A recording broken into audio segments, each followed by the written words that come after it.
everybody, to the June 7th regular meeting of Mendocino County LAFCO. And appears we have quite a few people here today. Let's see, Clerk Meadows, would you please call the roll call for us? Yes, good morning. Commissioner Orth. Here. Commissioner Ignacio. Here. Commissioner Ward. Here. Commissioner Frohnberger. Here. Commissioner Gonzalez. Present.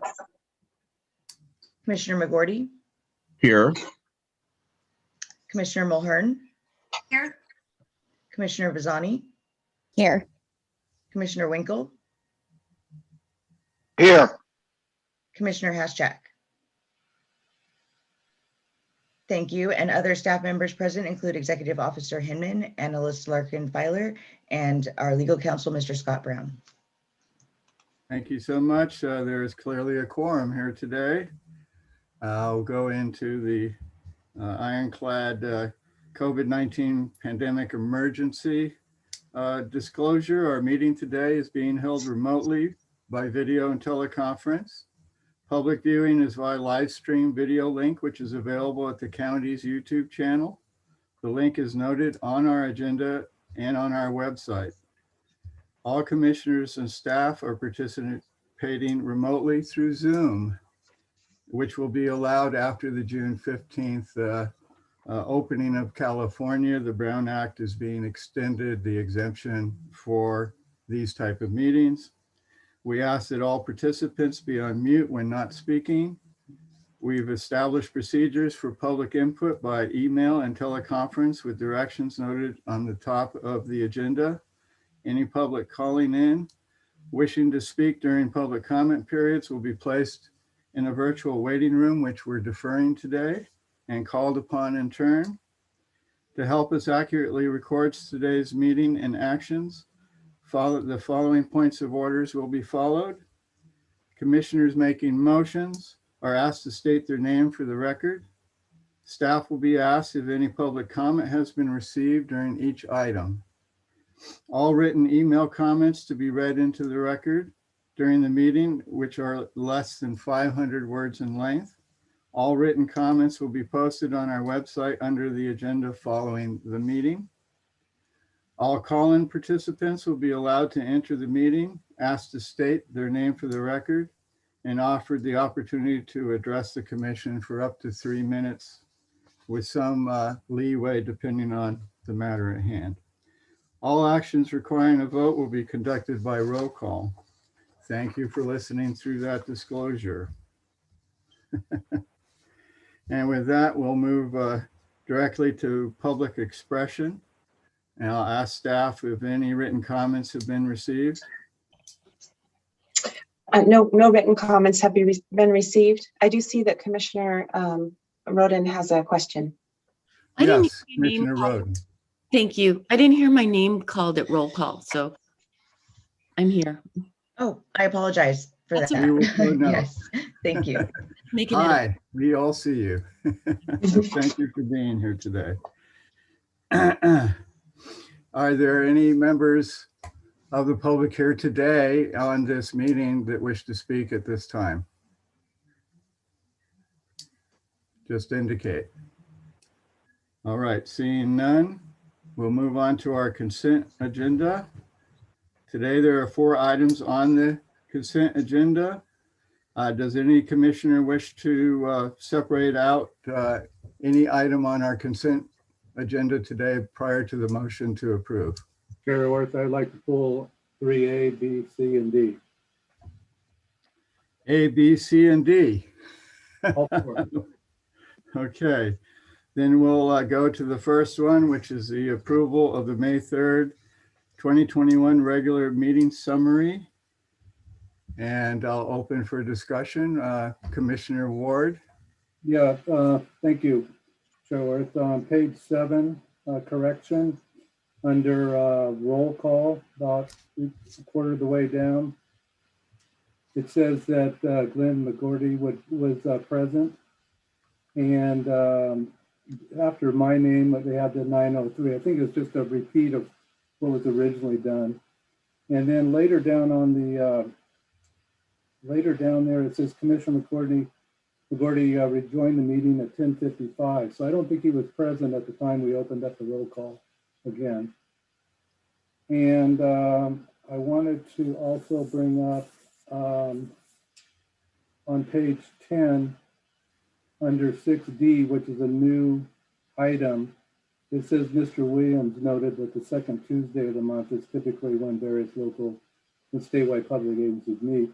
Probably should be Mr. Philly Williams, special counsel for the city of Ukiah.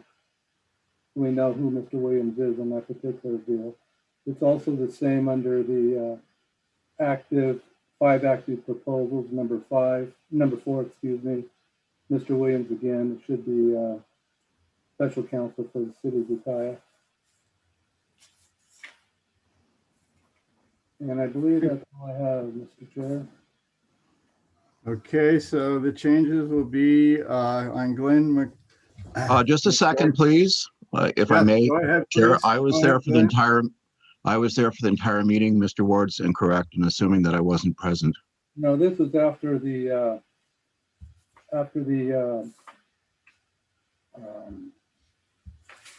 let's get to that page again. I know On page 7, it says the Commissioner McGortney rejoined the meeting at 10:55 a.m. I think that's just, didn't we take a break for a moment? we had a closed session, and then we came back and did another roll call at 10:47. There was a break.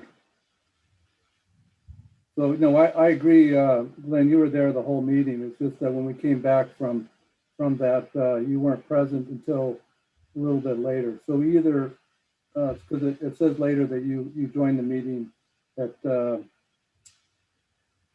later down. 10:55. Okay, I can't recall if that's what's in the minutes, then it must be correct, right?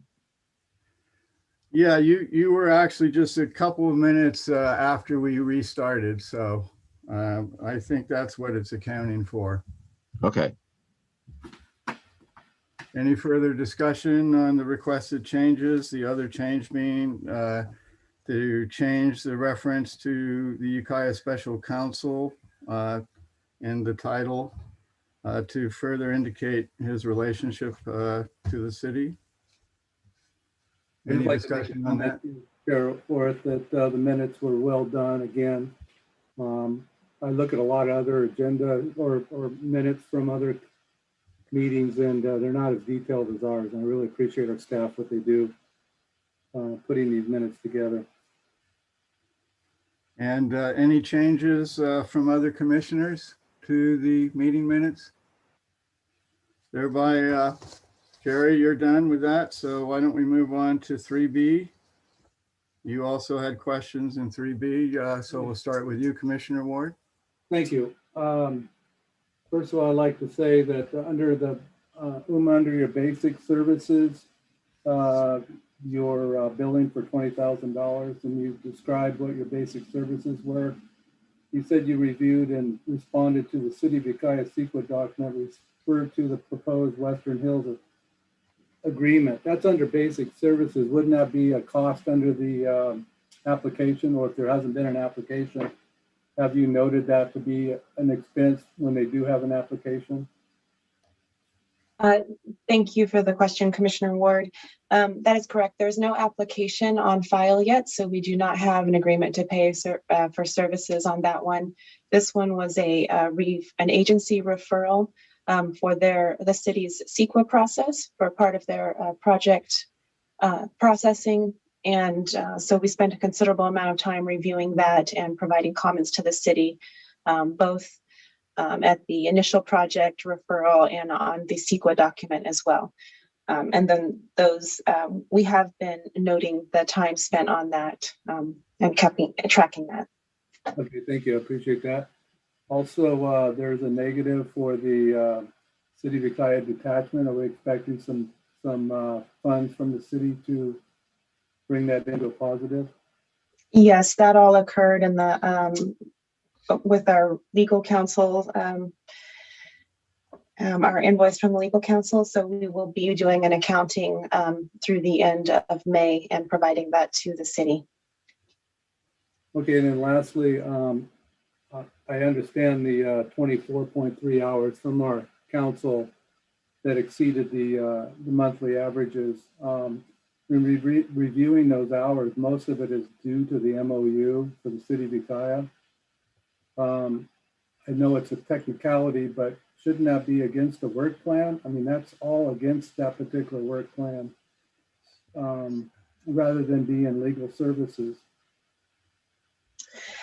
Well, we had been tracking that time through our general legal services since it was considered part of the general services.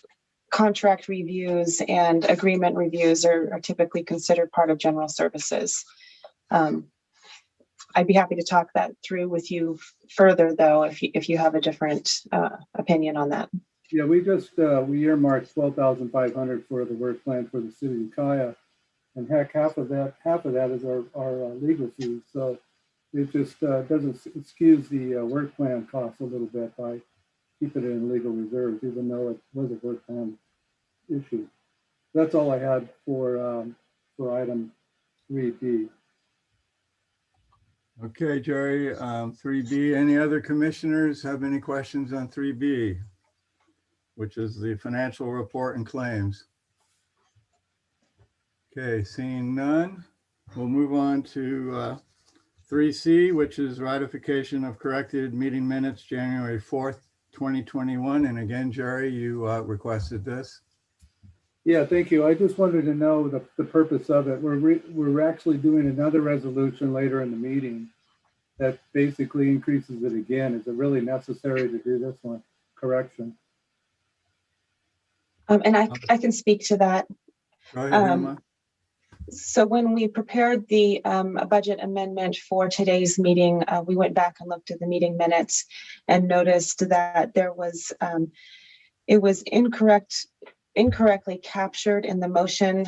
Back in January, there was a lot of discussion around the motion, and what was carried forward was a total budget of $184,193, which was what was originally recommended by staff. During discussion, during the meeting, the direction was to, rather than increase the budget, that full amount, to offset the cost by shifting some of the funds from the work plan. And so the overall budget was amended to $176,193. So I wanted to capture that accurately in the minutes. And so we did that through a note and through the underlining on page 30 of your agenda packet. And then item 3D is to also correct the resolution, which the resolution that was signed was the one that was in the agenda packet. The exhibit was correct at 176,000, but the resolution language itself stated the 184,000. So this is correct. These are corrective items, both 3C and 3D.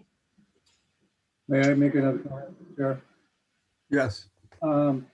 That the note under that correction, Uma, says that the savings will be due to the delaying the Covelo CSD MSR SOI.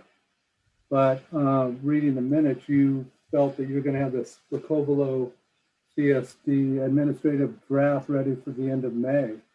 So it looks like you went forward with it rather than delay it for the savings. Is that true? Yes. So the savings, the conversation back in January was to offset the costs of the overall budget amendment by shifting monies from the work plan.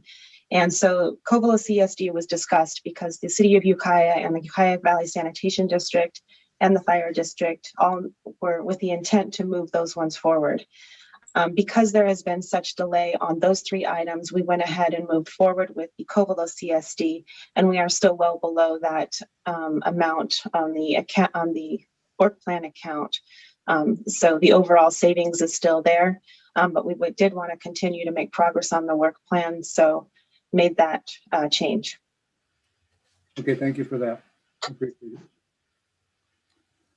Any other commissioners with questions?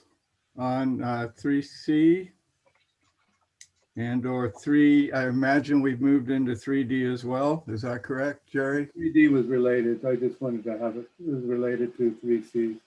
So I don't have any more. Any further questions from other commissioners on the consent calendar items? Then I'll look for a motion with correction to the May 3rd minutes, which would be to change the title change of the Ukiah Special Counsel to clarify throughout the document. I'll move to accept. Chair, Gonzalez seconds. Okay, then let's have a vote, Clerk Meadows, on the consent calendar. Okay, Commissioner Frohnberger, Yes. Commissioner Gonzalez, Yes. Commissioner Ignacio, Yes. Commissioner McGorty, Yes. Commissioner Mulhern, Yes. Commissioner Ward. Yes. Chair Orth. Yes, Thank you. The motion passes unanimously. thank you, Commission, for that. Moving forward, there will be no workshop items today. So we'll move on to number 5, matters for discussion and possible action. The first being 5A, development of the sphere of influence policy amendments. And we'll go to staff for their presentation or comments. And I do invite Uma to invite in other members of the public agencies who might be wishing to make statements at this time as well. Thank you, Mr. Chair. Items 5A and 5C on our agenda today are connected in that they are all related to or have components addressing sphere of influence updates. And in the case of items 5B and C, sphere updates for the city of Ukiah and the Ukiah Valley Sanitation District. Since the packet went out, I've had joint conversations with City Manager Sage San Giacomo and Wing C. Fox, who is the Ukiah Valley Sanitation District General Manager. And there is concerted commitment to working together at the staff level to continue meeting, align the processes for these 3 items, and develop a collaborative approach and path forward. Our aligned intent is to de-escalate the tension surrounding these issues and work together towards progress on all fronts. With that, our recommendation to the Commission is to delay direction and decision on these items to allow staff time to develop a plan for moving all forward. Both Sage and Wing C have joined our meeting today and would like to take the opportunity to make a statement as well, if that's okay with the Commission. It is, and why don't we start with Sage? Great. Good morning, and thank you, Commission. Thank you, Uma. I think you summarized our conversations very well related to the 3 items, and I'm very pleased to be working with my counterparts, both with LAFCO, with UMA, and Wing C with the Ukiah Valley Sanitation District. And the City of Ukiah is in full agreement on all 3 items. We do want to work towards de-escalating the efforts here, get to good policy making and good decision making. And we feel that this step back from all 3 items at this time will allow that to proceed. And thank you very much, Sage. And Wang Si. Morning, everybody. It's a pleasure to be here this morning. We've made some significant progress recently. Just a couple of examples in working with the city, the district, and the city have created an ad hoc committee that have met a couple of times. That's composed of 2 board members and 2 city council members. District and city staff have continued working together on operations, but we're really just beginning the real work here in exploring the provision of joint sewer services in a sustainable manner in the Valley. Our plan is to dig into various options right now. We're open to all options being on the table for cooperation with the city and provision of sewer services. The impact of those various options to the financial resiliency of the various options, and ultimately the impact of the affected ratepayers. So with that, Sage and I had a call Friday morning and just very optimistic and heartened with this new page that we're turning. Although Sage reminded me that the district and the city actually have a much longer history of working together than not. So really look forward to continuing that effort and sort of begin knocking down the pieces of our defensive forts that we've built up in recent history, extending olive branches to each other. So I just want to really acknowledge the dedicated work that the city and its staff have invested in our joint sewer system. We wouldn't be able to do it alone, and to delay its appeal and its attachment application, the issues that we're addressing today with 5A, 5B, and 5C. And on behalf of the district, looking forward to working with you, Sage, and your staff in the city. Thank you so much. Welcome statements from all. And I think it means the commission's work will move forward in a very nice approach at staff level, which I think is appropriate, working with our elected councils and district boards. I think we're going to move forward for the best result for the citizens of the Ukiah Valley. So thank you so much for your statements today. Much appreciated. Uma, would you clarify for us before we move on to commission statements, which items will be delayed on this agenda? Based on the discussions we've had, we're recommending a delay on 5A, 5B, and 5C. They are so interrelated. I think that having discussions, continued discussions, and coming up with an approach together is going to be beneficial for all of those items. And I want to thank Sage and Wing C very much for having those conversations and bringing me into them. And I am looking forward to working with both of them. As we all are. And I'll open this to commissioners for any comments. Please make note that you wish to make a statement or comment.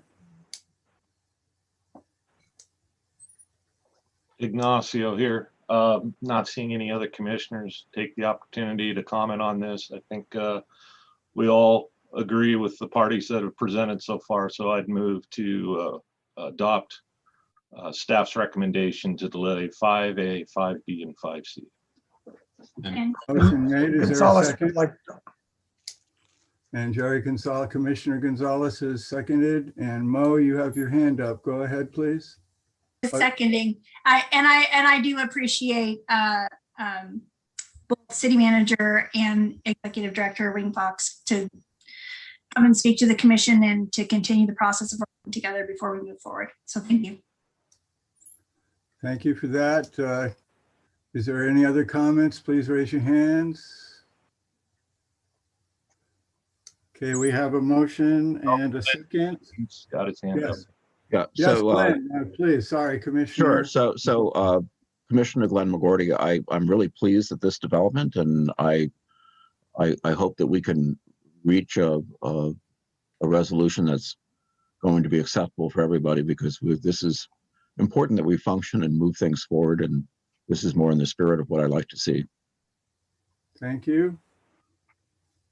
And of course, I'm very pleased as well by the staff effort from all the agencies. I think this is bodes well for the process moving forward. I think there will be results, and I think the results will be to the benefit of all in the Valley again. So thank you all, and go ahead, Clerk Meadows, and do the roll call, please, on the motion. Okay, Commissioner Ward, Yes. Commissioner Frohnberger, Yes. Commissioner Mulhern, Yes. Commissioner McGorty, Yes. Commissioner Ignacio, Yes. Commissioner Gonzalez, yes. Chair Orth. I'll delay for a moment because I forgot to invite public comment, just in case. Is there public comment, please? Yes, Elizabeth. Good morning, all. Elizabeth Salamone, General Manager of the Russian River Flood Control District. I want to thank staff for facilitating movement forward on this. The workshop was quite frankly not very productive due to the focus on the city of Ukiah particular interests, which have every right to have their questions answered, but there were other agencies in the workshop, and I'm really pleased that it sounds like these matters are going to be dealt with and then move forward for the betterment of all of those agencies that LAFCO represents. So I'd really like to remind the Policies and Procedures Committee and the Commission as a whole, there are many more than just the city and the Sand District out there, and we're looking forward to this being settled so we can move forward with clarity on the policies around these issues. Thank you. Thank you so much. Is there any further public comment? Then I vote yay on the motion. Thank you. The motion passes unanimously. I'm sorry, I didn't mean to cut out the public. I was so pleased with this motion. I guess I was moving a little fast. You're doing a great job, Chair. Okay, we'll move to 5D, which is the proposed budget amendment for fiscal year 2020-21, and I'll turn it over to Uma. Thank you, Mr. Chair. This is the second budget amendment request for this fiscal year, and it is to address increases in the staffing levels for basic services and also our legal counsel. There is no request to increase the budget overall, but rather to shift funds between accounts, primarily from the work plan to the staffing. So it's basic services and legal counsel again. And then also identified and requested shifts between accounts that will go underutilized for this fiscal year. So it would be an increase in staff basic services to $107,060, and then an increase in the legal counsel by I think it was $4,500. So this starts on page 51 of your agenda packet. The resolution is on page 53 of your packet with the exhibit page 54. I'm happy to answer any questions. Questions by commissioners? And I think the pages you referred to were 33 and 32, the resolution being on page 32. Our packet has it on 51, 52, and 53, Mr. Chair. Oh, I'm sorry. I'm looking at the paper copy, not the electronic. Sorry. Now I know there's. Chair Ward, I have a question. Commissioner Ward. Go ahead, Jerry Ward. For the record, $35,000 increase in basic services from 72,000 to 107. What is that contributed to? Most of it is related to the policy work and the development of the MOU and agreements with the City of Ukiah for the SOI update and with Plan West for preparing that study. And then there was more time than anticipated spent on responding to agency referrals on other applications. Will the 107,000 be sufficient? Yes, it will. Okay, well, I just wanted to get that clarified. And then the work plan, again, I'm disappointed that we're not moving forward on our work plan items. So there again, quite a few years in a row now, we're not meeting it. But I guess because of the situation we're in, we have to move forward with this. So that's all I have. Thanks, Chair. Other commissioner questions? This is Commissioner McGorty. I just request to share screen when we have documents like this. It's much easier than me looking through another computer at the document. Understood. Uma, can you share a screen on this document? Yes, I can. Give me just a moment. I pull it up.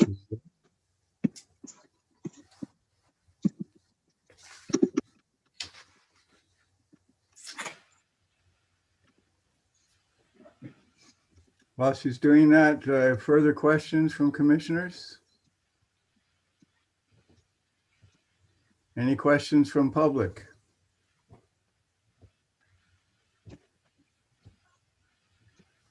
Once the resolution is up, I'll look for the motion then. Gonzalez would like to move staff recommendation. So moved. Is there a second? Ignacio, second. And Clerk Meadows, do you want to do the roll call, please?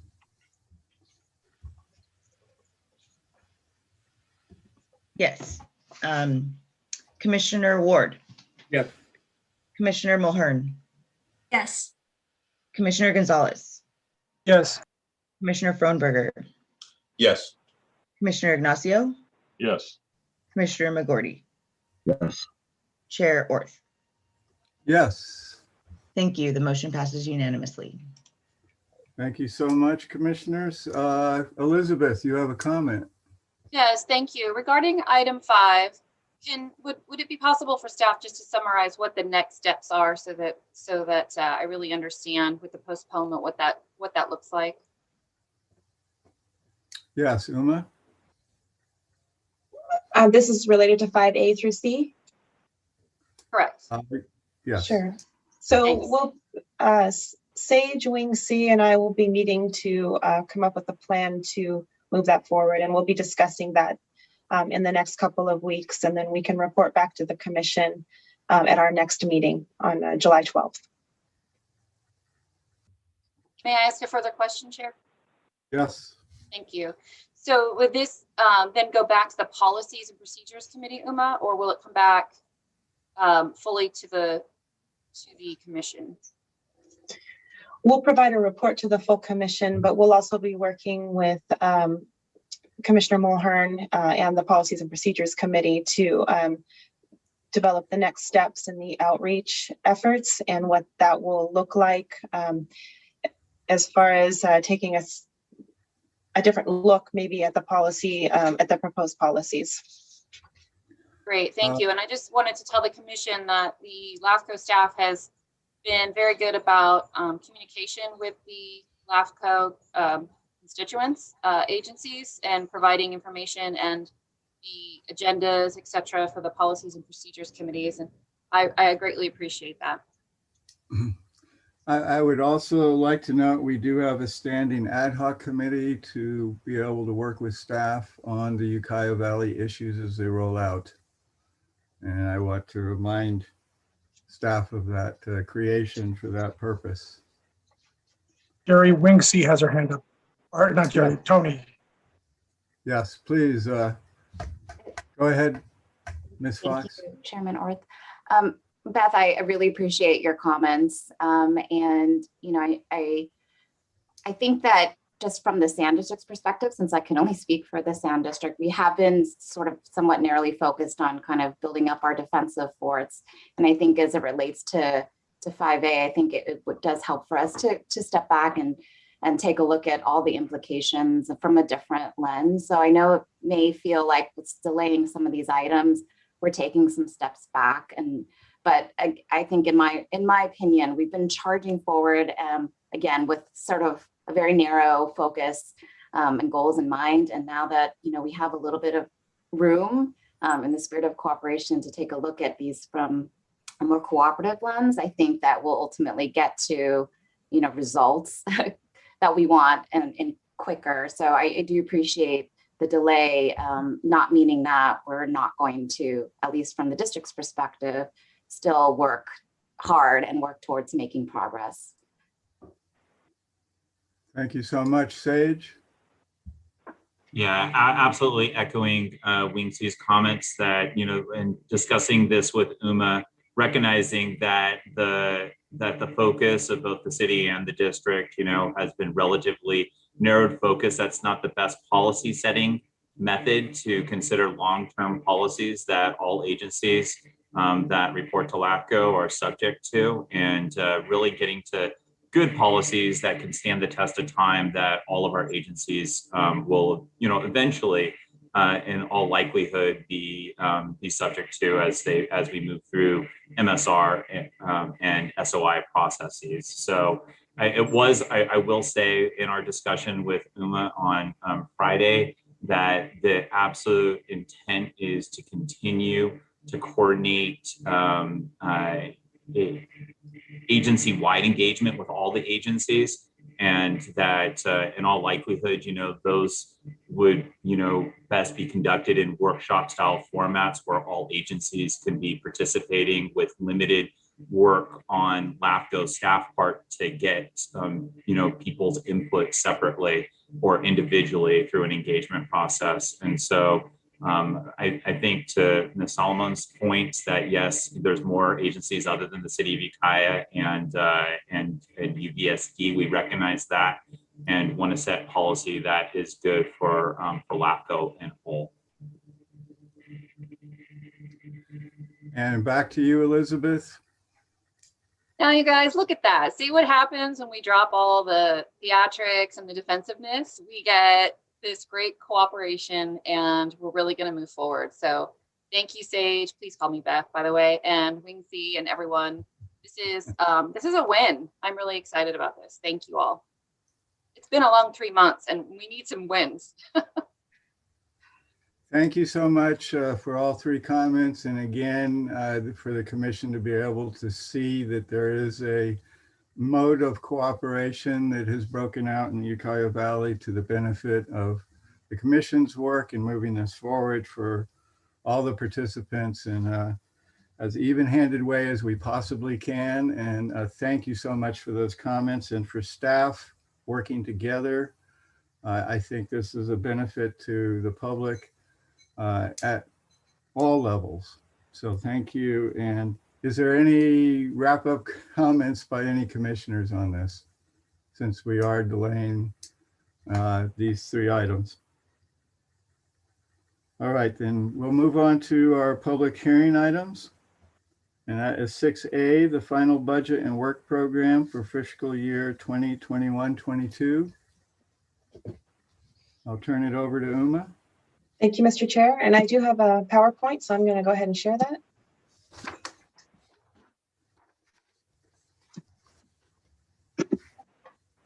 Okay. So this is the public hearing on the final budget for fiscal year 2021 and 2022, and that does include the work program and work plan. At the May 3rd meeting, the commission adopted a budget of a proposed budget of $208,500. That is not 5,000. Sorry about that. And directed an increase in legal reserves to $50,000 for this fiscal year, with future increases at $100,000. The proposed budget was distributed to the funding agencies and noticed for public hearing, and those public notices, proof of public notices, are in the agenda packet. So since the May 3rd adoption of the proposed budget, it's become evident that we will utilize most of the budget for this year, which was $176,193. So that did change the funds available for the reliance on the reserves for moving forward into the next fiscal year. So what we've done is we've put together three options. Option one is the proposed budget as adopted by the commission on May. So that's the budget of $208,500, apportionment at $225,000. That would allow for an increase to reserves, and assuming that the 100% that legal reserves goes up to $50,000, it would leave us at the operating reserves of about 16%, which is below our threshold of 25%. Option two would be to leave the budget as it is, increase apportionments to $245,000, which would increase the reserves by about $36,000 and to put us on target with our policies for our operations reserves and our legal. Option three acknowledges the increase in staff workload that we have seen this year. and is demonstrated by the 2 budget amendments that we've had this year. And it also recognizes over the last few years, we have seen an increase in staff workload. So the option 3 would basically put us at a budget where we are right now. So it would be 227,000 with apportionments at 265,000, which would be an increase to reserves that would allow us to meet our target reserves for operations and legal. Question on the slide, this is Ignacio. Yes. What are with the increases in option 3, our operation reserves still stay at 25%, not 26, that seems inverted. That is possible. I won't know if I could recalculate that on the fly. I did prepare this last night, so that you might be right, Scott. It is really close right there at the 25, 26%. All right, thank you. So this is the summary of options, just a little bit closer. It shows the breakdown on the basic services, the services and supplies, and the work plan. We would assume all the options assume the work plan would stay at 51,500. So the increases would be in the basic services and the services and supplies. And I will note that the legal services contract falls under services and supplies, and the basic services is the executive officer, the analyst, and the clerk staffing. The work plan, we've adjusted slightly. The overall amount would still be the same. We have assumed about 3,000 for the Covelo CSD since we were able to make progress on that document this fiscal year. And we shifted those funds to the CSA 3, which we anticipate could take a little bit more time in coordinating with the county and vetting the options for CSA 3 moving forward, as there is a lot of interest in that district. And that's really all I have for the presentation, although I'm happy to answer any questions.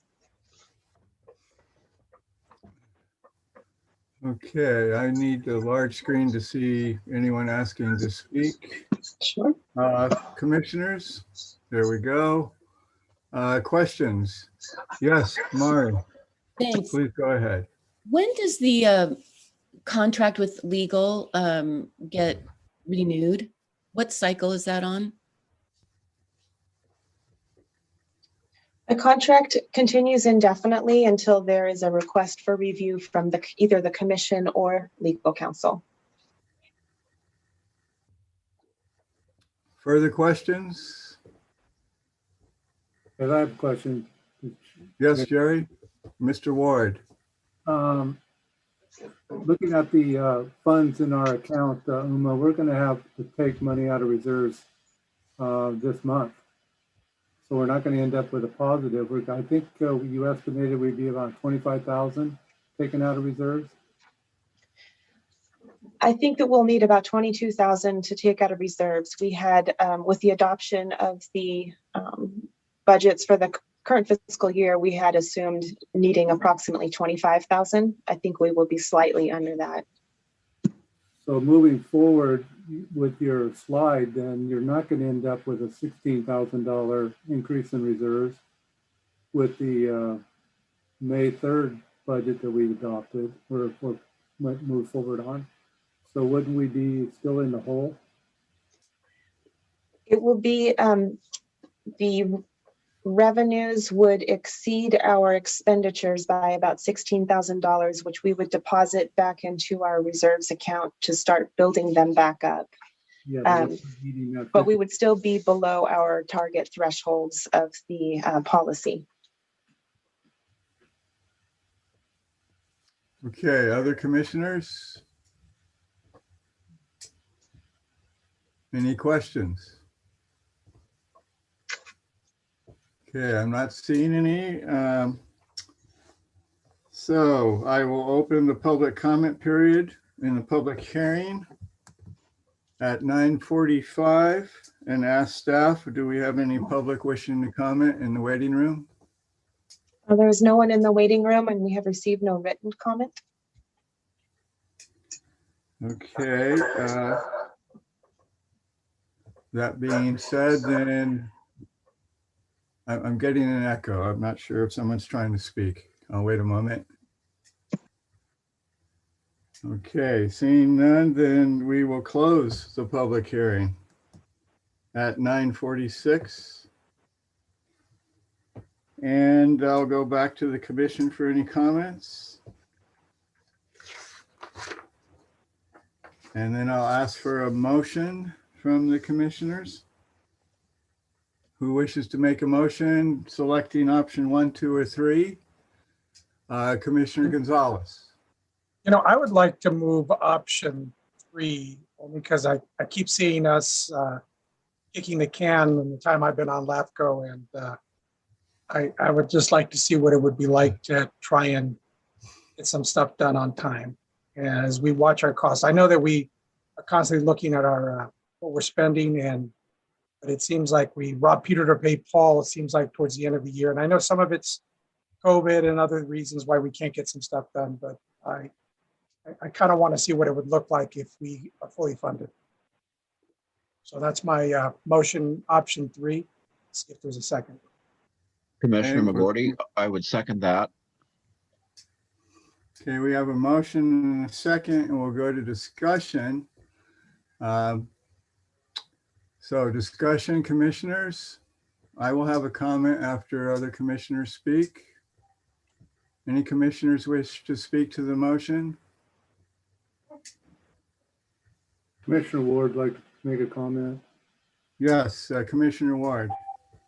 Really, I'm not in favor of that. The reason we're increasing our enforcement fees is really due to the City of Ukiah issues we've dealt with the last several months. And I'm worried about the cemetery districts, the fire districts. Those fees are going to be going up, and they had nothing to do with any of this. I'd like to see our work plan get done more, obviously, and I have advocated for more staff time, but I'm concerned about these other districts that really are on a tight budget, and increasing it from 150 to 265 is a significant increase. I'm just concerned about that. Thank you for the comment, Commissioner Ward. And as a district representative, I also feel that is a problem, but I believe other counties have looked at the percentage of charge to the 3 partners, the county, the city, and the districts. And I think our issue is really with the percent of charges being equal to the 3 groups. I think that the executive committee should look at during this year recommending a different percentage split, reducing the district charge, as indeed we are seeing applications moving forward from the cities. And I think that it is an undue cost to the districts. At one time, the county, of course, paid 100% of LAFCO and operated LAFCO for all the agencies of Mendocino County. And the districts joined prior to there being a charge levied to the districts. And so I do think that some counties have looked at this. The urban centers are the cause most of the cost, and whether the percentage might move based upon the work plan for that year, that could also be a viable option. So even though I'm bringing this up during this item, because I think that moving forward, the commission can look at other options and how to fund the commission in a way that doesn't unduly burden the districts that don't enjoy sales tax or the same level of property taxes that the cities and the county do. And Commissioner Glenn, go ahead. So thank you, Commissioner Worth. And I just wanted to say there's kind of 2 issues. One is making sure that LAFCO has enough money to get their function done. And then as an equitable funding stream, which I kind of agree with you that obviously the districts don't have the ability to increase their revenues the same way that a the city would. So I think it would be good for the executive committee to come back with some suggestions on how to make that more workable, because I share the same concerns. Thank you for that. Other commissioners, go ahead, Matt. Yeah, thank you. This is Commissioner Fromberger. I'd like to echo, once again, everybody else's statements as well, but something that I've had experience with in the past is ERAF funding, which basically takes into account, it starts backwards. So our commission would come up with a year-end number and then review the actual budgets of each one of the member agencies or represented agencies, and then take it by a percentage of each one of their budgets, so that it's a little bit more equitable. So some small district that takes in a couple $1,000s a year might only pay a few dollars, whereas a large metropolitan area would be paying the lion's share, because the lion's share of the work would be carried by would be caused by that metropolitan area. So just a thought for the executive committee when they come back to talk about this. Further comments from commissioners? Mari, go ahead. Commissioner Roden? I think that's a great idea. It reminded me of the Russian River Watershed Association. It's an association of jurisdictions in the whole entire Russian River watershed, all the way, through Sonoma County. And they have a similar issue with everybody contributes, all the jurisdictions contribute, but some are small and some are large. So they do, there's a minimum fixed amount that all jurisdictions pay. And then with the difference remaining in the budget, it's allocated by the size of the budget, as Commissioner Fromberger just described. So it's a little hybrid of the two. So throwing that out there for the executives. Thank you so much. We do have a motion on the floor. Is there further discussion on the motion? Any comment from the public on the motion? I will go to thank you for that reminder, Mr. Vice Chair. It was a public hearing and we were, but I'll go back to Uma. Is there any additional public comment? And members in this meeting of the public wish to speak to this motion for option 3, funding for the budget? I'm confirming that there is no one in the waiting room and we have no written comments. And I'm not seeing any requests from members of the public present in the meeting today. So go ahead, clerk, and let's do the roll call, please. Commissioner Mulhern. Yes. Commissioner McGorty. Yes. Commissioner Ward. No. Commissioner Ignacio. Yes. Commissioner Fromberger. Yes. Commissioner Gonzalez. Yes. Chair Orth.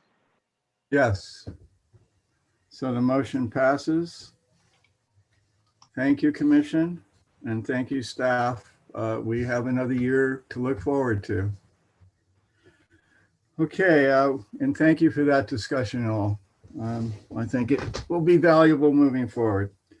Our next item is 7A, information and report items. And the first 7A, work plan, current and future proposals. Go ahead, Uma. Thank you. We currently have 5 active proposals. We have the City of Ukiah detachment of sanitation district served areas and the annexation of city-owned properties. We also have a number of pre-applications, 2 from the City of Ukiah, 1 for the annexation of areas north of the city, and the Ukiah Valley Fire District pre-application for annexation of the City of Ukiah. We also have 1 on the books still for Millview County Water District, which is a pre-application for annexation of the Masonite properties.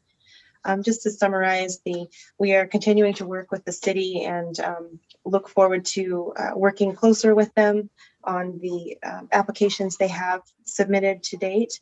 And we are also anticipating very soon the application for the annexation of the city into Ukiah Valley Fire District. both the fire district and the city have passed resolutions or expressed support for this application, so that we and are working with them to get it started so that we can start the tax share negotiation process. We're also at the staff level working on the sphere update for the fire district so that we will have that to process concurrently with the application. We have done quite a bit of work on the potential future proposal, which is the City of Ukiah's annexation of the Western Hills or the whole properties. We provided some written comments on the draft initial study, mitigated negative declaration. And I want to thank Craig Schlatter and Michelle, and I'm sorry, I don't know how to say her last name, with the city for meeting with us and talking through the concerns and issues that we had to bring forward on the CEQA document, so that those would be sure to address the LAFCO needs when that application does come to us. For the work plan, we still have the Ukiah Valley Sanitation District and the City of Ukiah, and we look forward to working with the city and the Sand District on moving those forward and coming up with a plan. Since they are so interrelated, we are looking forward to coming up with a plan that integrates those both. We are working on the Ukiah Valley Fire District MSR sphere update. And we have started work again on the County Service Area 3, so that's CSA 3. We are working, our first step was to work with the GIS to develop a map. There was no current map of the CSA 3, so that was our step one. We do have received that, and we'll be reviewing that and then can start those discussions with the county.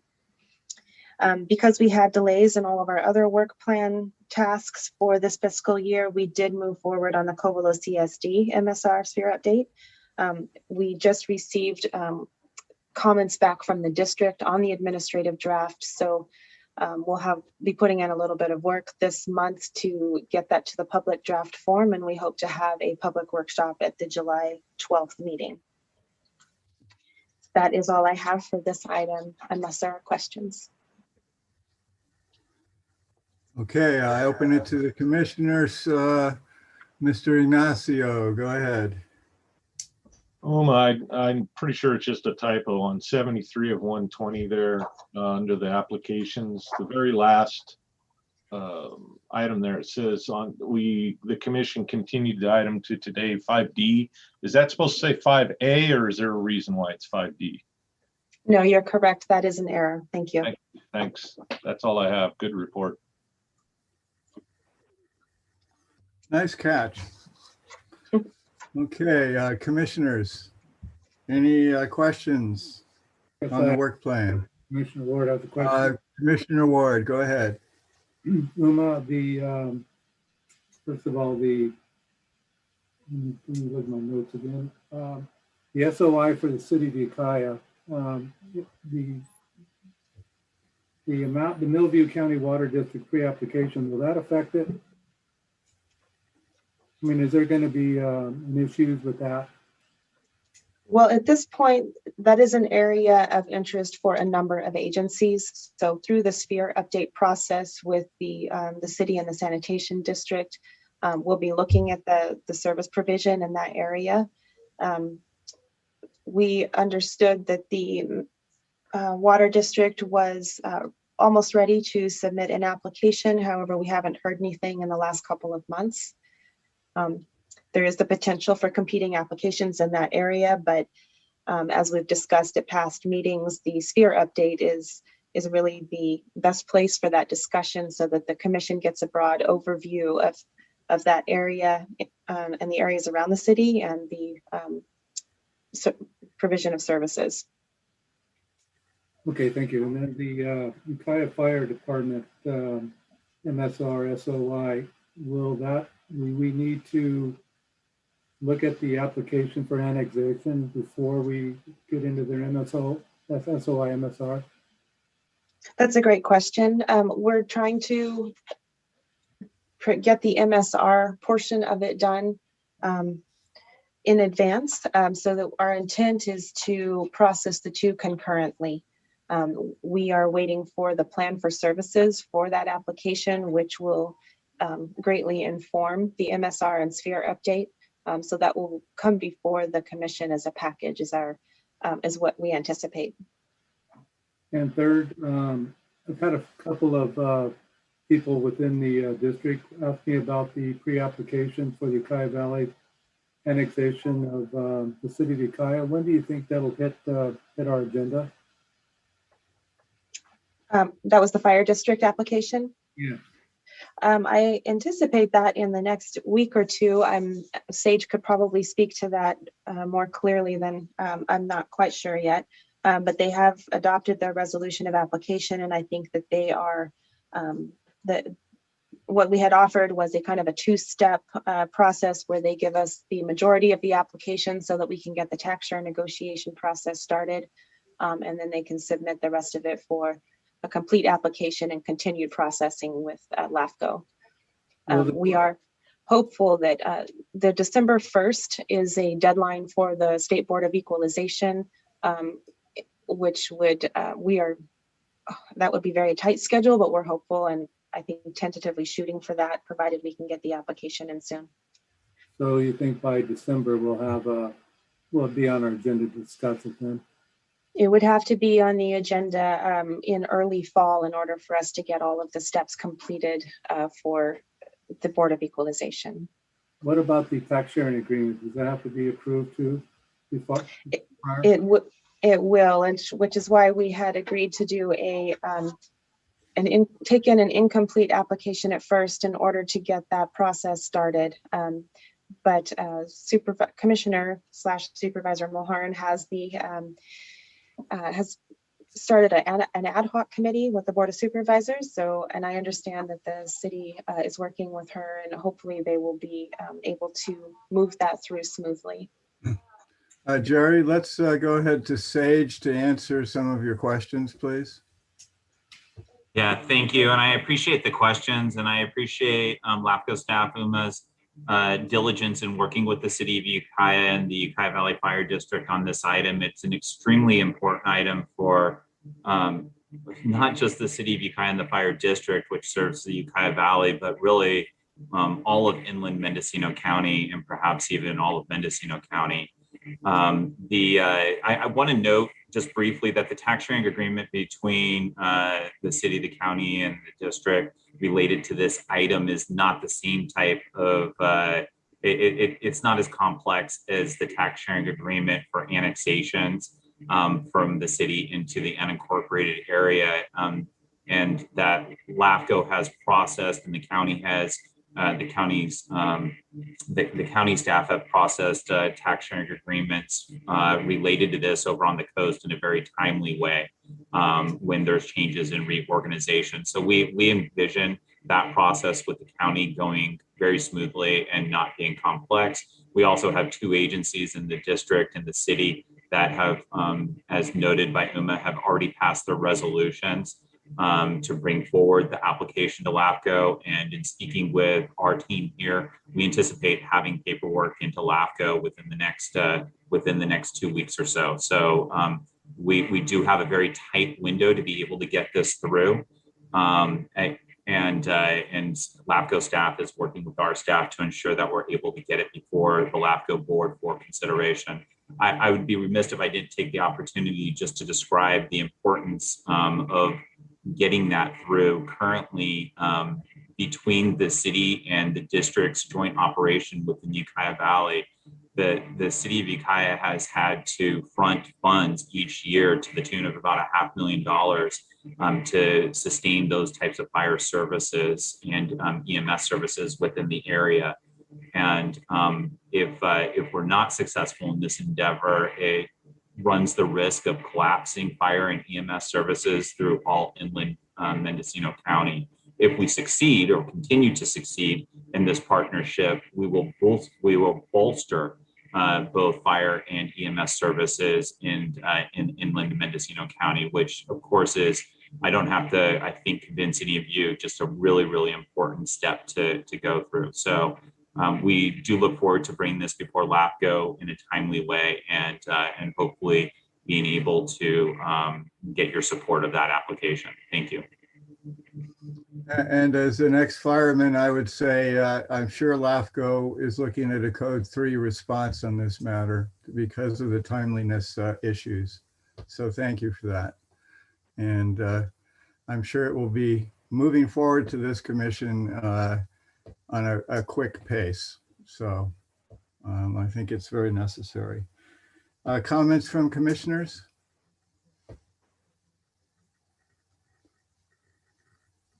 Uma, are you finished? I am, thank you. Any public comments?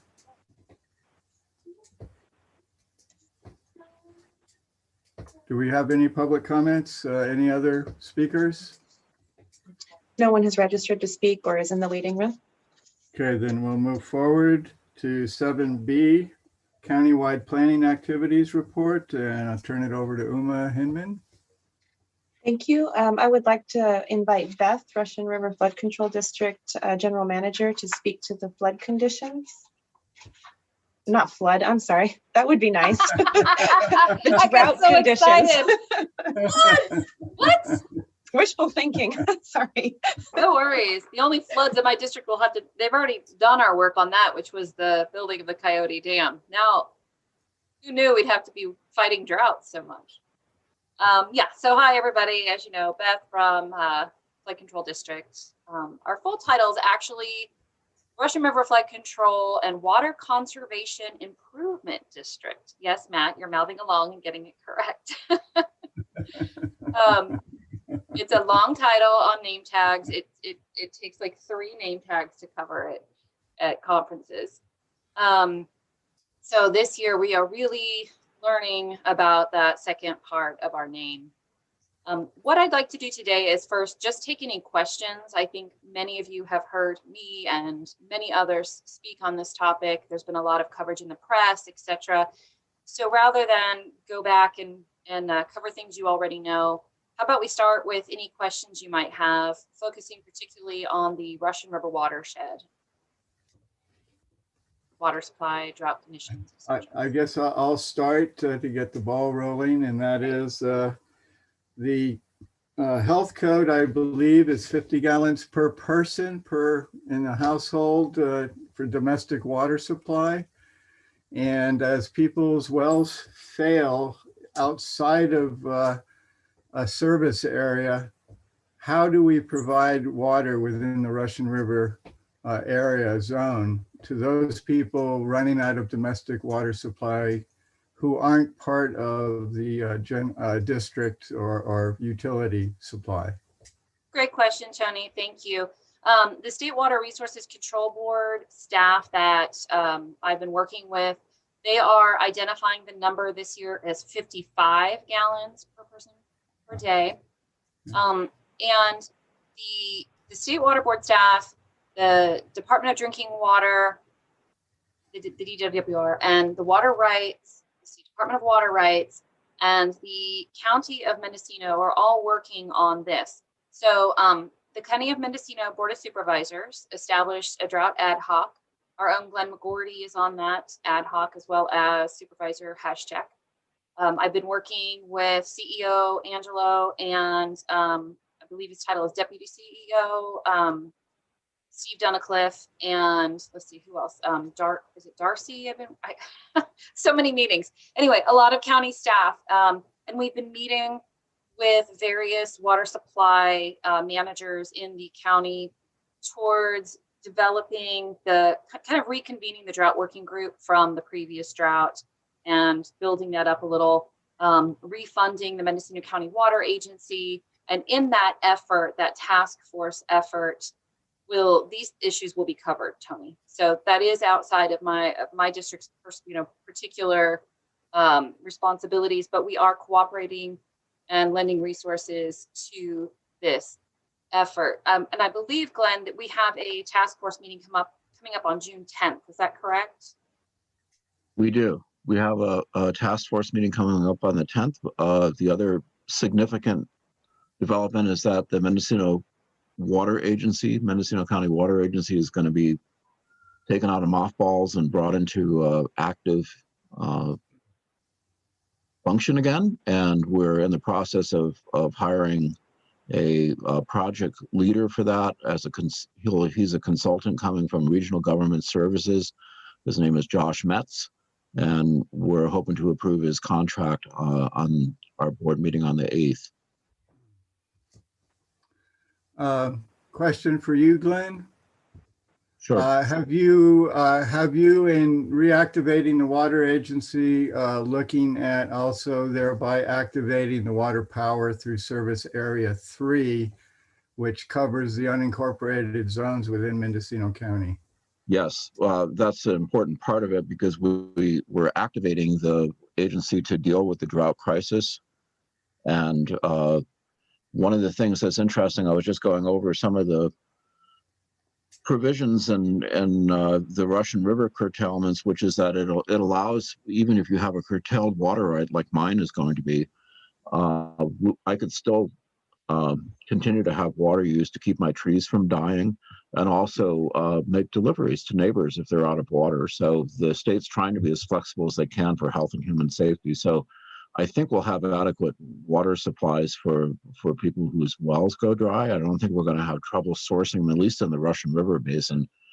I have a lot more concern when we start getting into the coastal areas, because I know that the water supplies are kind of weak, like in the town of Mendocino, and even Fort Bragg looks like it's in kind of a difficult situation. So at our drought water task force meeting, we're going to go over what's happening in the rest of the counties, so we can decide what to do. And there will be significant funds from the state for drought emergency relief, and I'm hoping that we can cover some of these basic costs for people whose wells go out if water hauling becomes necessary, and come up with a plan. It weighs heavy on my mind as a supervisor for all of Mendocino County, not just for the 1st District. Thank you so much. Back to you, Elizabeth. Yes, as Glenn mentioned, there will be exemptions allowed on the curtailments in the Russian River watershed, but all right holders received letters over the last week or so and are required to register back a response and provide information that's asked regarding exemptions, etc. Thank you so much. Any commissioner questions, comments? Okay, go back to you, Uma. And are there any public wishing to comment on this item? No, none registered and none in the waiting room. Do you have any further comments? I don't. Oh, sorry, Beth. Go Oh, ahead. I wasn't sure. I do. I just wanted to. Oh, it looks like Matt okay. has a. Looks like Matt has a question, Tony. Oh, I didn't see Matt. Go ahead, Matt. It's not so much, Commissioner Fromberg here. It's not so much that I have a question. It's more of a comment that to echo this. And I know that I've been pounding on this one in every meeting that I've sat at so far of this commission, but this is not going to end very easily or very nicely. The important thing is that we at the level that we're at as electeds need to make sure that we keep a calm and cool head and continue to work together for this, because this is not, like I said, it's not going to end soon and it's not going to end easily. We are already seeing the effects of this in the Big River watershed, which is where I work currently. The headwaters are rapidly decreasing to the point that one of our sources is going to be out of water probably next month. So it's not just in inland areas. We have not received our rain quota for the year for a couple of years now. So it's important that everybody make sure that they keep a standard message and that they work with their constituents to make sure that everybody conserves both on the agricultural, commercial, and residential sides. So thank you for your time. Go ahead, Glenn. I just want to echo what Commissioner Fromberger had to say, and we really need to start thinking differently about water and water supplies. It used to be that we figured it rains, we have our water supply for the year. Now we have to start thinking, it rains, then it doesn't rain. And we better have enough water on hand for 2 years, or have some other way of obtaining water, because our old model of ample rainfall, snow in the mountains that melts and goes into a reservoir just isn't working. And we're not fortunate in Mendocino County to have a lot of groundwater in most places, with the exception of Ukiah Valley, but most places we don't. So we have to start thinking more about forbearance, where we're storing water during peak flows, probably, which means more tanks, more reservoirs, which I think the county's been reluctant to build because we've always felt it's growth inducing. Now we have to start thinking about its survival. And for the coastal communities especially, I'm very concerned about the lack of water supply on hand for most communities. Thank you for that comment. Before I go to you, Matt, I'll just make the comment.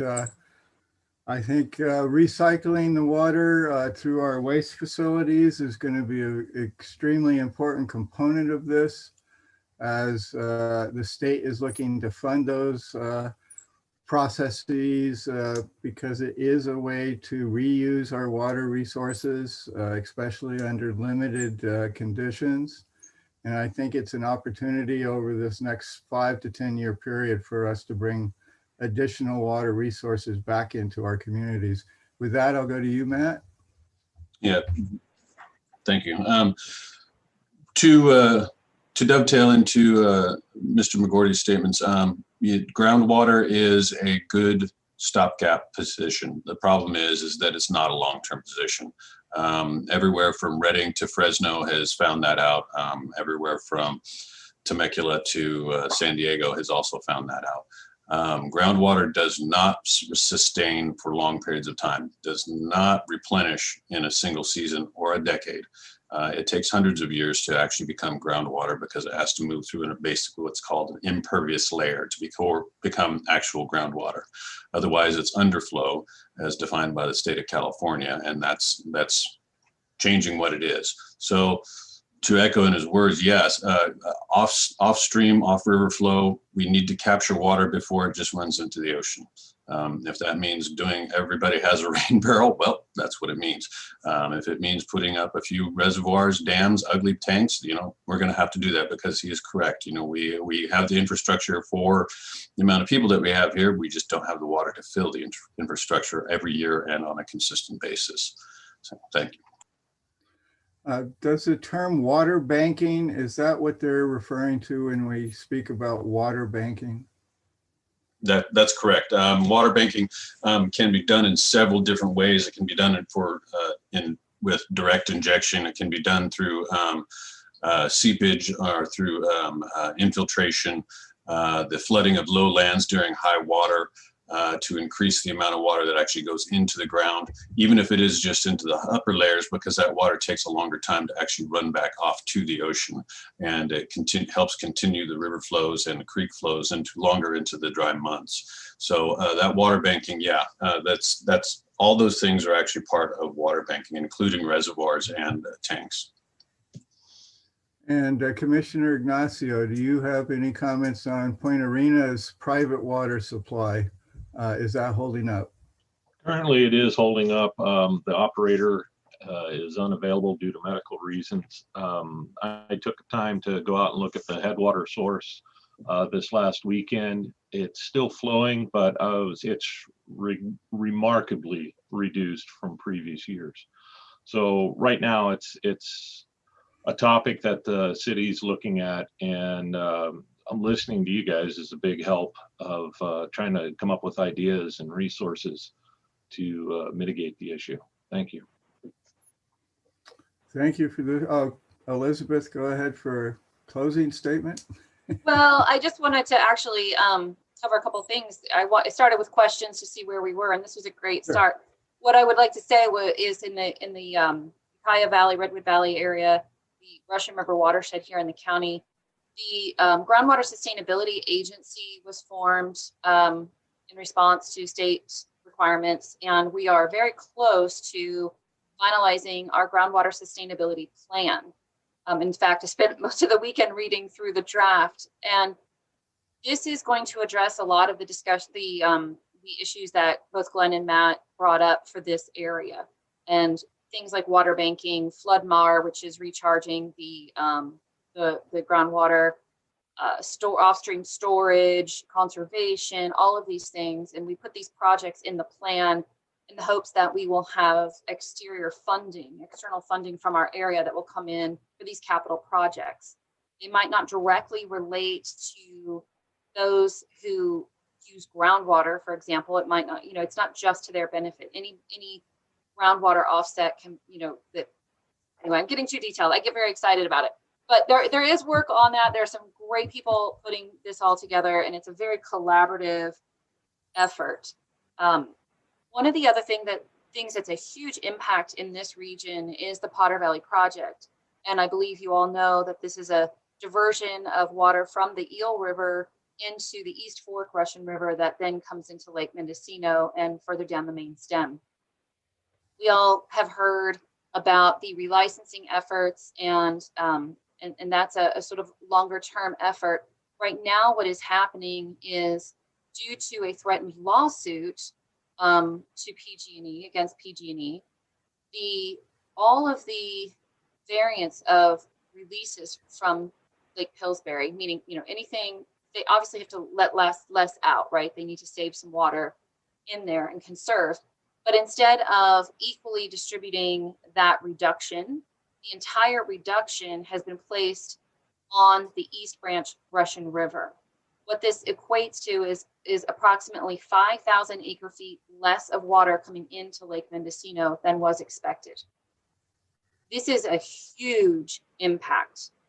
PG&E states that their hands were tied. The threatened lawsuit forces them into a Section 7 consultation that will take years. And the Federal Energy Resources Commission, also known as FERC, issued a temporary variance approving this disproportionate reduction.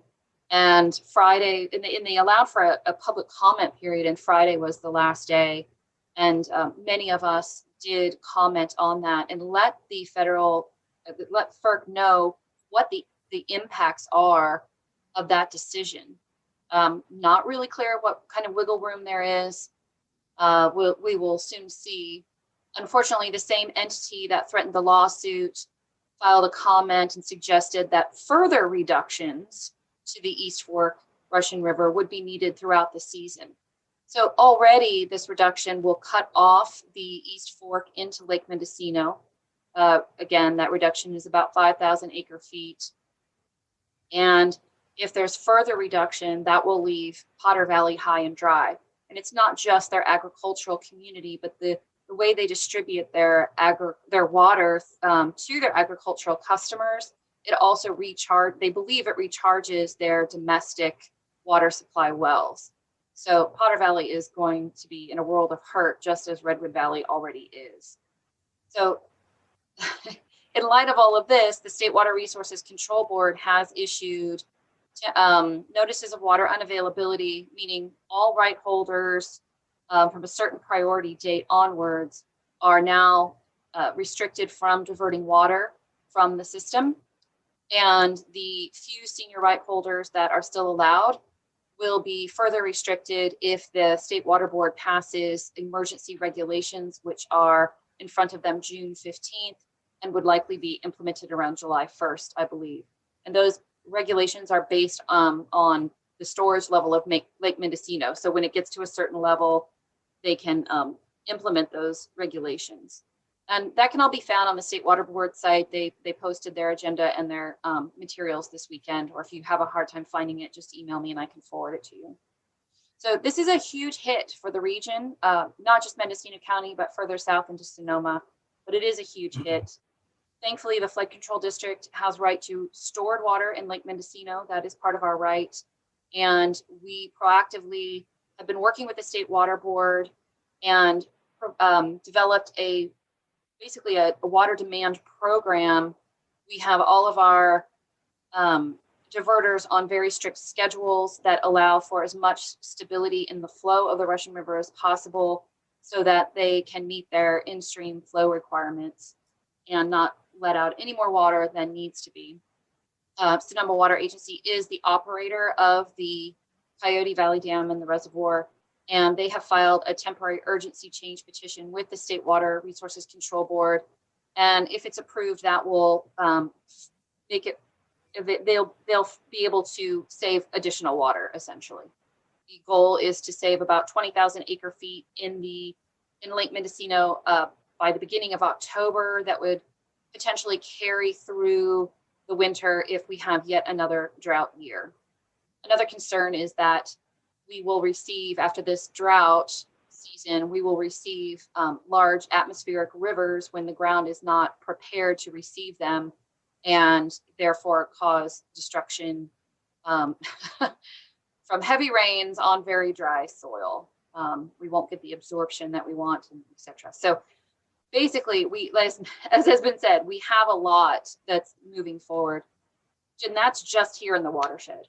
What I would like to suggest is, as Josh gets settled at the Mendocino County Water Agency and collects the reports from across the county, that he be the representative here at LAFCO to give you guys updates on what's going countywide.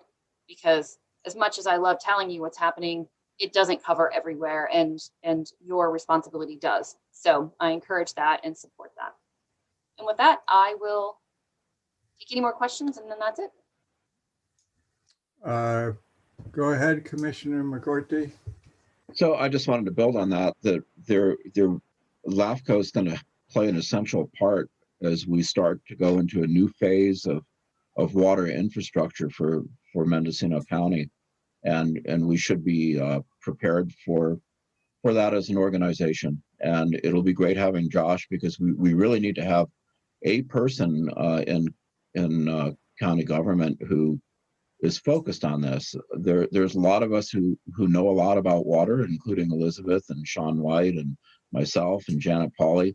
But we have day jobs too, so we can't always be thinking about water policy for the entire county. But LAFCO will play a role, and we've got to find ways to cooperate, because our communities literally depend on this. No water, no life. That's it. As chair, I recognize LAFCO's critical role through these meetings to have these sort of discussions as part of our countywide planning activities report each meeting. And so we will continue to make ourselves available for both commissioners to hear and to report in their own areas as we move forward with this trying challenge that we're all facing together. And I see that Beth has put up the workshop for Saturday, June 12th. Would you like to speak to that and put a plug in, or would you wait for commissioner reports? It's up. Well, I just wanted to share this. This is a drought drop by for supplies, particularly for Redwood Valley and Calpella, who are down to their 55 gallons, I believe. And this is hosted by the Sonoma Marin Saving Water Partnership. And the county, Russian River Flood Control, and the Resource Conservation District here. But we are actually, I'm working with the county to have our own version of the Saving Water Partnership, which would handle outreach on all water supply matters, drought, flood, etc. So if you know anybody in that area who could do with some assistance in meeting their conservation efforts, please send them out to Redwood Valley Saturday, June 12th, 9 to 1, and the Grange, and then at Club Calpella as well. And I believe at Club Calpella, they're having a vaccination clinic at the same time. 2 for 1. 2 for 1. That's it. Thanks, Tony. Thanks, everyone.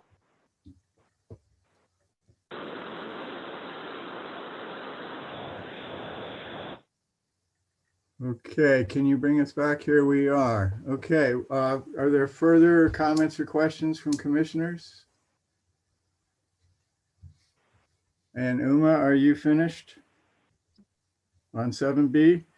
I am, thank you.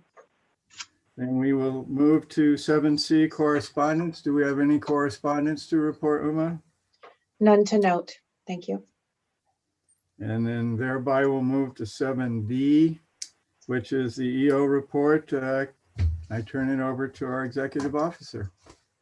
Thank you.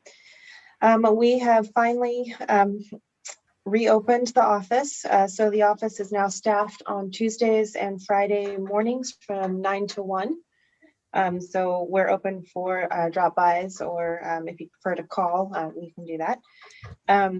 We have also been working to update the district and city directory. So that's been a concerted effort over the last few weeks through our outreach for the Policies and Procedures Committee. We did note that we had some updating to do, so we've been working on that. And then we've also been working on establishing a new internet service provider with phone and domain, and getting that all dialed in.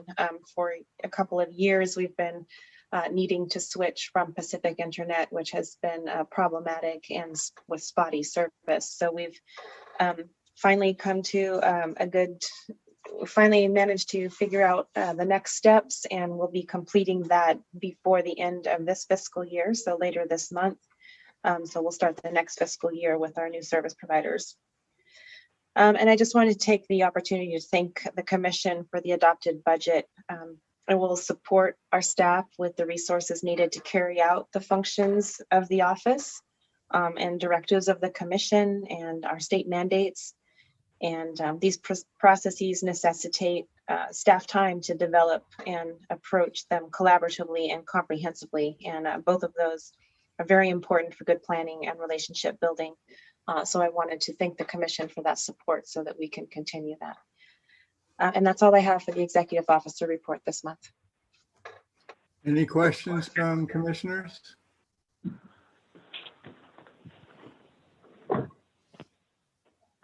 Okay. Yes, someone wish to speak? Members of the Yes. public? So this is Phil Williams, sir. I'm sorry, I was trying to get. Go ahead. I recognize you. Thank you. I wanted to make an additional comment on the previous item. I apologize for being late. Kind of teeing off Mr. McGordy's comment, especially for leadership in Mendocino County. It's very important to understand that that for y'all to understand fully exactly what it is the State Water Board is doing with the notices of unavailability and the emergency regulations. So they have issued notices of unavailability for a certain category of water right holder, but not yet for all of them. And for a water supply durability perspective for Mendocino County, but especially for Ukiah Valley, it's important that we understand that there are a variety of entities and landholders and public agencies that have various rights to water. That includes the right to divert groundwater. They may be a riparian right holder, or they may be a pre-1914 water right diverter or a post-1914 water right diverter. And so it's very important for us to understand, and I would encourage y'all to kind of make sure as you continue to get these briefings that you have a full grasp of the portfolio that is available in front of you for our community, but also to understand a very important point.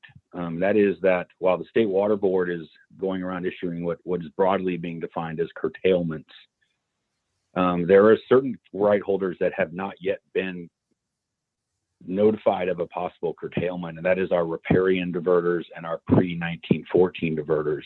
Those folks could prove to be a very valuable asset to our entire community, as could groundwater appropriators or diverters. It's also very important to understand the role that the emergency regulations with the state, which is what the State Water Board is potentially considering on the 15th. It's very important to understand that these emergency regulations in part are relieving Sonoma County Water Agency of an obligation to maintain an minimum in-stream flow, with the practical result that obligation is going to be imposed upon water rights holders, including water rights holders, other water rights holders in the Ukiah Valley. So it's important that leadership, I would encourage leadership in Mendocino County to fully understand the implications of this dual process that the State Water Board is going through curtailments and emergency regulations, understanding how they are working together to accomplish what in my view, and have been doing this for a while, and I was heavily involved in the previous drought program in the Sac and San Joaquin River systems. It's important to understand kind of what is happening here so that we can engage meaningfully to protect as much water for, and this is mostly applicable to Ukiah Valley, to include Redwood Valley, that we fully understand that so we can do everything we can to protect as much water as we can for everybody. So part of my comment there, sir, and ladies and gentlemen, is just to make sure that what's going on at the State Water Board, there's a lot of complexity to it. It's important that we speak very precisely. I think it's very important for y'all as leadership in Mendocino County to fully understand and appreciate not only exactly what is going on, but how best to secure and protect our water supply. And I'm happy to answer any questions. Thank you, Mr. Williams. As we all know, water is the gold of California, and it's being proven right now. Any questions further? There being none, we will move on. Committee reports. Do we have any policy and procedure report? We did hold a policies and procedures committee meeting, and we held a workshop that we will be working to come up with a plan for a follow-up workshop, and we'll be coordinating with the policies and procedures committee and interested stakeholders in the region to develop next steps for that. And I don't know, Commissioner Mulhern might have more to add. Thank you. I don't have anything to add. That was exactly what I was going to say. Thank you. Wow, exactly even. This is good. With that, we'll move to commissioner reports, comments, or questions. I open it to any commissioner who wishes to make a report, and Commissioner Mulhern, go ahead. Uma mentioned earlier that the County of Mendocino now has an ad hoc for tax sharing, and that's Supervisor Jardy and myself. I think that there was miscommunication with the agenda item, and it only listed the city of Ukiah, but truly it would be for all 4 of the county's incorporated cities to participate with individual ad hocs of their own city councils along with the 2 supervisors. So we'll be working in the upcoming weeks to try to schedule some meetings. Thank you. Go ahead, Commissioner Roden. Yeah, I'm really looking forward to the day when we can all be in person again. But until we're at that point, I would like to request through the chair, if this is something others agree to, that all commissioners and alternate commissioners and staff be visible using video, unless that's impossible because of the phone or some other reason. So I just wanted to put that out there. Okay, other comments or reports from commissioners? Commissioner Ward. Go ahead, Commissioner McGorty. I just wanted to echo what Mara just said, because it's considered to be a proper protocol to show yourself.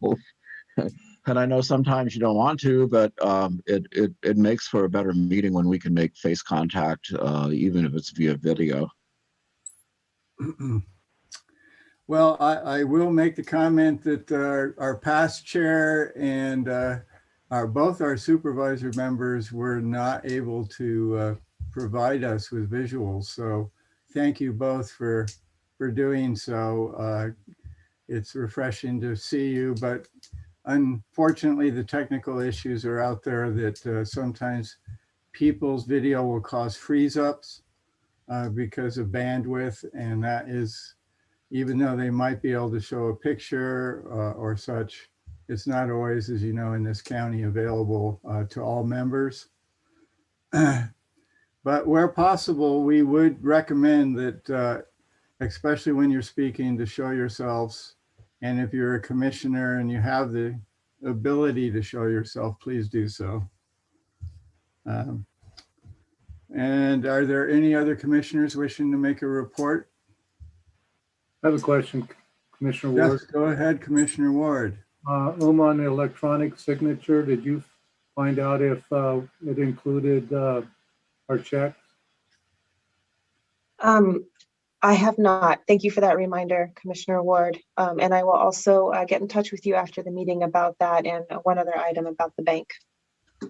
Yeah, Savings Bank is only going to require one signature. That's Correct. going to be an internal control issue.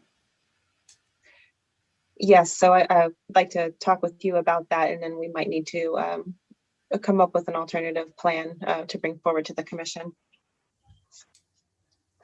Okay, thank you for that. If there's no further commissioner comments or reports, then we'll move on to 7G, CALAFCO Business and Legislative Report. And we'll go to Uma to present. Thank you. There is a staff report of sorts. It's basically just a page that links to the various attachments. It's on page 76 of your agenda packet. Included in that is information that we've received through CALAFCO. There's the office from the Office of the Governor, a transitional period executive order that allows us to continue to utilize virtual public meetings past the June 15th date and until further notice. There's also the CALAFCO Achievement Award nominations period has opened, and that starts on page 86. I'm sorry, it's not 86, on page 79 of your agenda packet. For information, that on page 86, it goes through the various nomination categories. And then this award is given out at the CALAFCO conference in the fall. So the closing period is on, I believe it's in September. So we have some time, I'm sorry, through the end of June. So for nominations through the end of June. So anyway, if you have more questions, you can give me a call and I'm happy to talk through that or look into it for you. The legislative report is something that CALAFCO puts out, and that information is available on their website through a membership login. That's attachment 3, it starts on page 97. If there are, it provides a summary of the various legislative bills that are moving through, the CALAFCO comments on those bills, and then the position that CALAFCO is taking. So again, that's for information. If there's questions, I can follow up. Attachment 4 is the CALAFCO quarterly report. And that starts on page 117 of your packet. And unless there's specific questions, I don't have anything further. Questions from commissioners?